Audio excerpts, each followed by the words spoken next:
Bonjour Francesco. Bonjour Gaëtan, bonjour tout le monde. Alors cette semaine, voilà, tu adoptes un autre point de vue au niveau du retour des tuteurs. Voilà, on l'a dit, une semaine plutôt calme, très peu de questions au niveau des questions. Donc on s'est plutôt concentré sur les partages et essentiellement les partages qui sont pratico-pratiques en fait. D'accord. Et donc il y a par exemple Lisiane qui Oui, propose oui, des outils. Alors quels sont voilà. ces outils? Alors, on a Swipe et Othebot. Il y en avait d'autres, mais on fait une sélection. On est obligé de faire une sélection chaque semaine. Donc, Swipe, c'est un logiciel.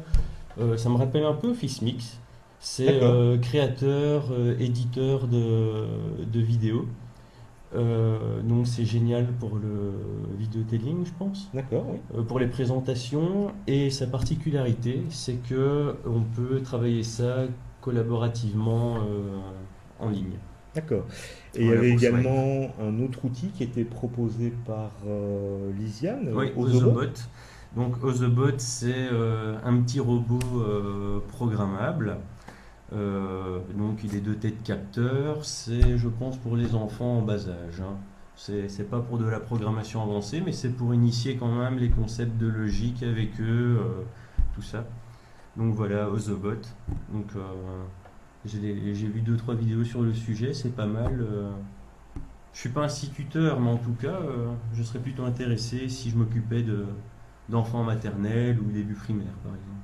Alors Déborah qui avait déjà partagé une ressource intéressante de Oui, Steve Mason, elle oui, oui. propose aussi une démarche intéressante. Voilà, on va pas revenir sur l'article de Steve Mason. Vous en avez très bien parlé. Donc, c'est par rapport au vidéotelling. Donc, Déborah propose un lien comprenant les principales clés pour réaliser des présentations vidéo. Donc, vous avez 8 ou 9 conseils sur ce lien. Donc, voilà, il faudrait plutôt suivre cette démarche, se présenter comme ça, etc. Ce sont des petits conseils. C'est toujours très efficace si on veut faire du vidéotelling. Nous proposons ça parce que plusieurs participants nous avaient déjà demandé, si je me souviens bien, pour refaire du vidéotelling à la place de l'infographie finale. D'accord, oui.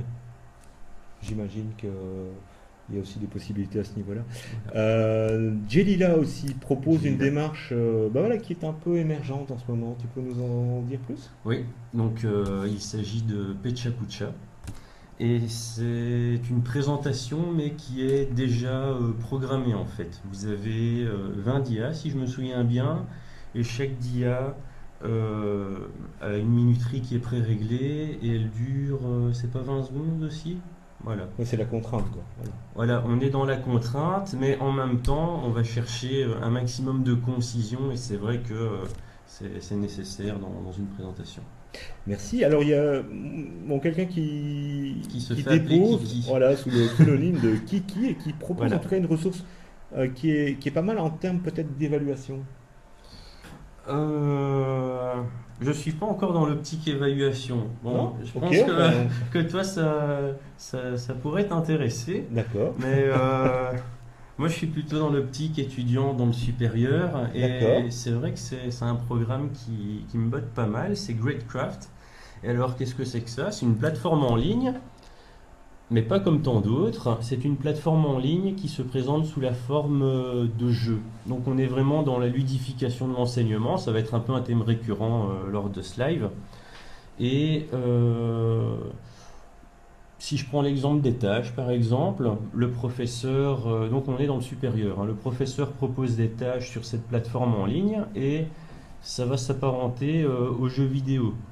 Donc vous avez des tâches qui ne sont pas toutes obligatoires, vous avez des tâches qui sont facultatives, on n'est pas obligé de tout faire, mais pour ceux qui veulent vraiment tout faire, le fait de réussir des tâches va débloquer des tâches supplémentaires, un peu comme des niveaux bonus dans un jeu vidéo, tout simplement.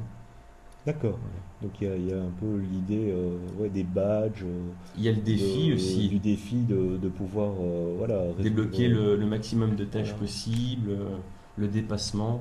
Bon, j'imagine que ça peut aussi avoir un effet sur la motivation, évidemment, dans l'apprentissage, avec un dispositif comme celui-là. Mm, mm. Merci à toi. On en reparlera après On de la en reparlera. motivation. On en reparlera.